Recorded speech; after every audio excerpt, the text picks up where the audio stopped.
So now it's time to answer some audience questions from Q Bounty.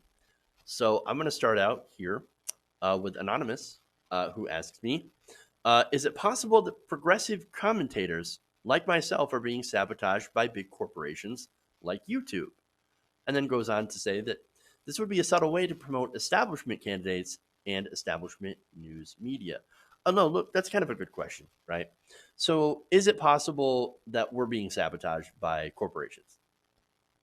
Yeah, it's possible. Absolutely.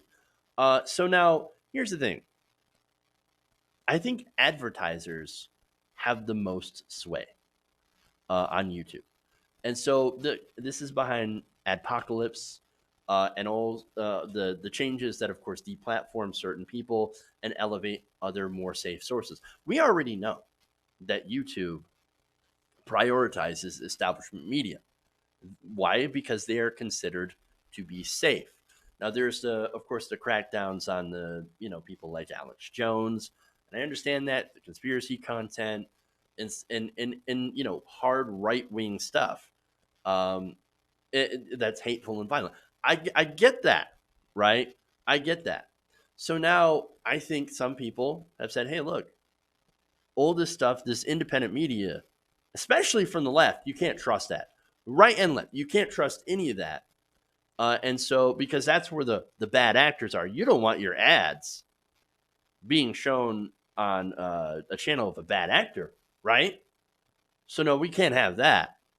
So now we're going to put our ads mainly on safe channels, and we're going to mark safe channels for you. And those safe channels are, of course, MSNBC, CNN, Fox News, New York Times, basically all of your establishment media.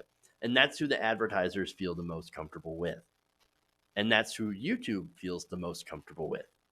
And so there is that business interest. Again, it's not quite about like, hey, let's shut down all independent media.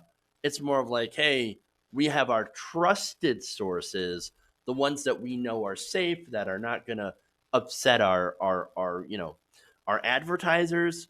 So we're going to stick with them. We're going to prioritize them. That way, the of course the advertisers will continue to make money. They won't freak out, because one of the big things here is that, and this is the whole thing that started the adpocalypse in the first place, was some ads being run on like ISIS channels, right? So extremist content. So advertisers are incredibly conservative, not like politically conservative, but they're scared. They're scared of essentially everything. And so if they see one of their ads, or it gets reported that one of their ads is on a hateful channel, then they'll remove all their ads and they'll say, we'll just go back to legacy media. And now, of course, legacy media loves that, because they're like, yes, yes, please come back and put all your money in television instead of on the digital ad space. And so they, get scared. They pull back. YouTube responds to it by basically saying, well, you know what we're going to do is we're going to designate certain channels safe. And those are, of course, establishment corporate media. So those ones are safe. Everyone else is not safe. They get deprioritized. They get deplatformed, and they, of course, get demonetized. And we don't care about them. We actually care more about the safe media. That way we don't get in trouble by the media. We don't get in trouble by our advertisers, and we continue to make money. And we don't get called into hearings in Congress. And so that's the three different reasons why we're in the mess that we're in. And so I don't think it's them sitting in smoke-filled rooms saying, let's sabotage TYT Nation or the Young Turks or Humanist Report or any of those channels. But I'm saying it's just a definite, like an unfortunate response to advertisers being easily spooked. And so that's what I think about that. Okay. One more question here, also coming from Anonymous. And this is about Elizabeth Warren. So now they ask, why is the establishment so sure that Elizabeth Warren is not for Medicare for all? And there's an accompanying video, of course, of someone on an MSNBC panel saying, Elizabeth Warren is not for Medicare for all. She will waffle on it. And this person asks, what do they know that we don't? Do you think Warren will go back in her general pledge to not take corporate money also? She is already allowing the party to still do it. So now that's interesting, right? So there are two different questions in here. Is Elizabeth Warren not for Medicare for all? I think I think that she will bend. I don't think that she's 100%. I think maybe she'll be like, yeah, I'll try to fight for it, um, because it's popular, but I will leave myself open to other things. Now, I don't like that position because I accept no middle ground. So, but I think that right now she's like, yes, I'll fight for Medicare for all, but if I can't do it, I'm going to make sure I have other options available. Basically, she's being a politician, right?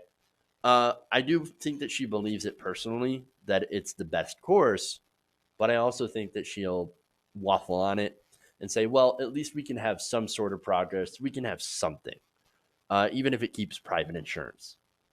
And that'll be a win for the American people. And I don't know if the corporate media knows anything that we don't specifically. I'm not entirely sure. Um, so we can only guess on that.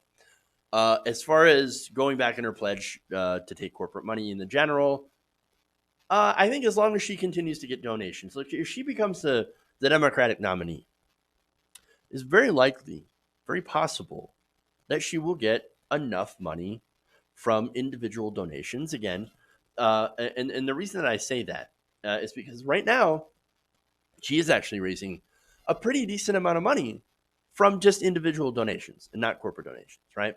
So that's good. Her and Bernie Sanders, of course, is raising the most. And there are people that I think that if Bernie Sanders does not win the nomination, will go to pledge Elizabeth Warren. And so I think I don't know how much of a percentage of those people there are, but I think there's a fairly decent amount. And as long as she gets enough money, I think Elizabeth Warren and continues to get that money, then she will not take corporate money. Because what we've seen from candidates that have already pledged to not take corporate money and then go back on it, it's because they weren't getting enough to run their campaigns.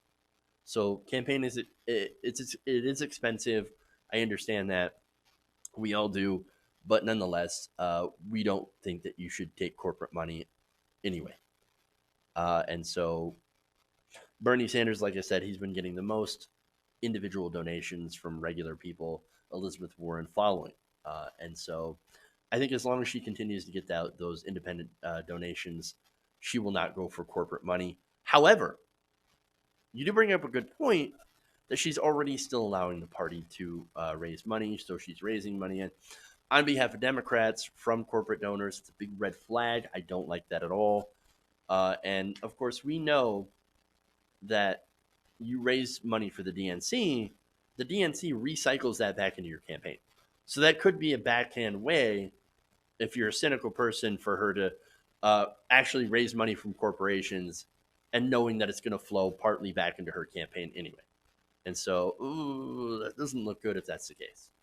And so that's why, of course, I'm a Bernie Sanders supporter, because he takes no corporate PAC money, raises no corporate money for the establishment candidates. And so that's who I can trust 100% to represent our interests. Thank you, guys, for sending those questions.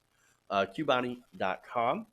That's how you can ask me a question, which goes to help the show. QBOUNTI.com. There will be a link in the description.